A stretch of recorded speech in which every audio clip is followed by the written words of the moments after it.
So they would eat on Friday at school. They would have that meal, but then they would not eat again probably until Monday morning at breakfast at school.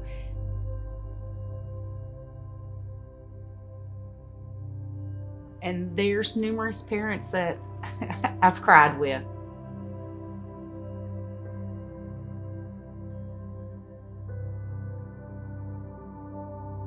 There was a grandmother who took in her older siblings' children. She was on a set budget and she had retired, and now she's raising these multiple children. It just hit me so hard because I thought it's not something she planned on them. If they are needing something in their home, such as food, we do help them weekly on food, especially with our backpack program.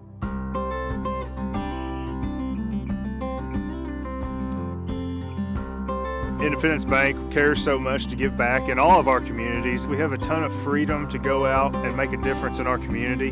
And here in Hancock County, the Sorghum Festival is a big way for us at Independence Bank to do just that. Not only are we providing hopefully a weekend of joy and fun for youth, for adults, but we're also about packing backpacks of kids we see each and every day. They're in our school system, they're riding their bus home, we pass them in the grocery store. At least knowing on weekends they have access to food, I really can't think of a better program and a better way for us to donate our time and to give back.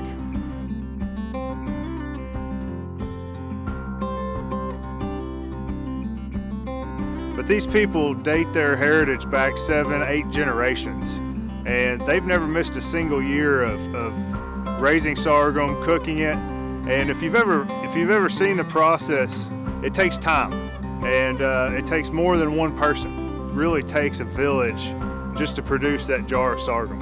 Well, we had a lot of producers back when my grandfather started the Sorghum Festival, and it's a lot of hard work. And you have to know what you're doing when you're cooking it. Really know what you're doing. You won't find a better one than Brody. Let's say in the early 50s, everybody grew sorghum. And when I say everybody, I mean you had a neighbor, you had a friend, you had a relative. I'm the 6th consecutive producer. My grandfather made it. He learned from his dad. He learned from his dad. He learned from his dad. And it just always was passed down from generation to generation. In the late 50s and 60s and 70s, it was a pretty big deal. They had parades. Everybody had really nice floats. The contest for who had the best sorghum, they had a lot of entries. Maybe 10 or 15 or 20 for people both sides of the river. And they had judges who would judge it. And then the parade would go on out to the fairgrounds. Of course, they had a beauty contest. They'd have some dignitary there giving away awards. And then everybody was really anxious. That was a big deal back then, to be who's got the best sorghum. And so they would judge it, and they came up and announced the winner. So.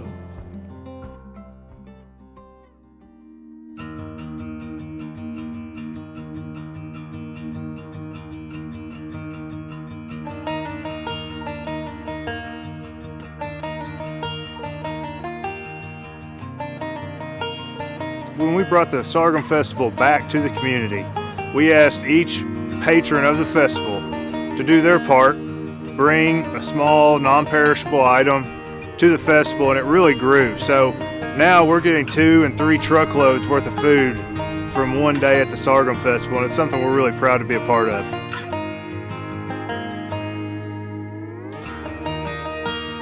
Just last week we were watching Food Network, one of the cooking challenges, and sorghum syrup was one of the ingredients. They had to use it. And there was a guy that used it with fried chicken and waffles.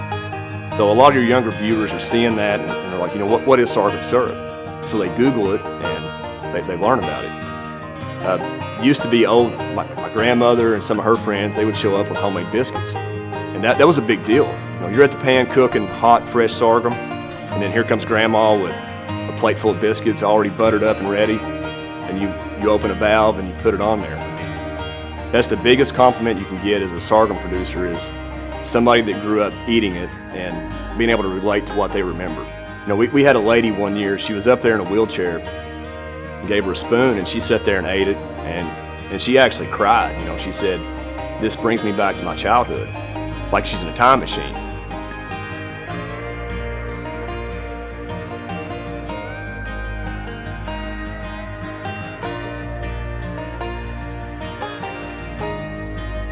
And you can tell that Independence Bank is really about the community that they're in. I had a parent that called and needed assistance last week, and it wasn't a big deal for me to text Wade or Amy Sievers and say, "I need help with this. Can you give me some resources to help me with this parent?" And immediately they answered. It almost brings a tear to your eye. It's just awesome when you see somebody just wanting to support our students and support our community. I just love that.